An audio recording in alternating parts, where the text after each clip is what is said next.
maybe your definition of success changed. Maybe you had a manager or a booking agent, or maybe you knew that recording Battlecry was going to be popular and syndicated all over the United States. Maybe things would have turned out different. So sometimes it's good not to be in full control of your expectations. Oh yeah, you can't really control anything, to be honest, you know. And then a lot of things do indeed take time for it to blossom. You know, you really have to invest some time into it, for sure. Yeah, I remember like right after Samurai Champloo came out, let's say at that point in time your career was at an intersection where if you capitalized on it, big success was heading your way. But I remember if you were a consumer, you heard Battlecry and you're like, well, who's this Nujabes guy? Who is this Shing02 guy? Let me go to the record store and find more stuff from them. The only thing out at the time was the 400 instrumentals, and a lot of people bought it because your name was on it. But it was an instrumental for an album called 400, and you weren't really on it. The music was by Vector Omega, so not exactly the smoothest transition. Oh, not at all. Yeah, maybe Mary Joy Recordings dropped the ball. Maybe they want to do some slick promoting. Maybe they want to capitalize off the hype. But what was your take on all that?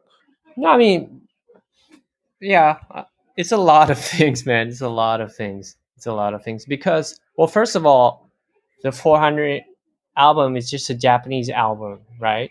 And then Vector Omega is just my producer name. So I had made all of those beats with records that, you know, that I shared with my friend co-signer at the time. And I think it just so happened that we had pressed this, pressed the instrumental version of the CD so we can sell ourselves while the actual album was doing its thing in Japan, you know, because the label had basically paid for it to distribute, but we never got around to licensing or pressing the American versions ourselves. You know what I'm saying?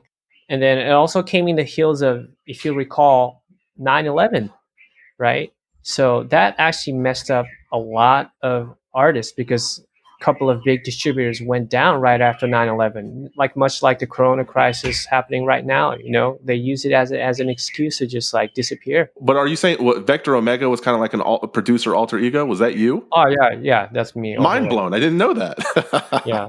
Is that I common mean, knowledge, or is that were you keeping that under wraps, or am I just behind? I mean, of course, I never ever said it in public, nor was like a big deal for me, you know.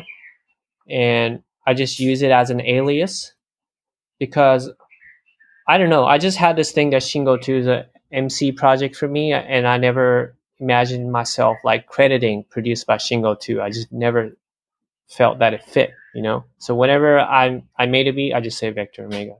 And I see all this controversy around Dilla, and I never see any around Nujabes. Why Mm, is it harder mm, to honor one person more than another? I imagine if you wanted to honor mm, Nujabes, but every step of the way mm. there were roadblocks, controversy that prevented you from doing it. It's just, is there a lack of unity in the hip hop community versus the lo-fi community? What's your take? Am I out of bounds here, or do you see some of that? No, between you and me and your audience, I'm just going to tell you right now that statement you made couldn't be further from the truth.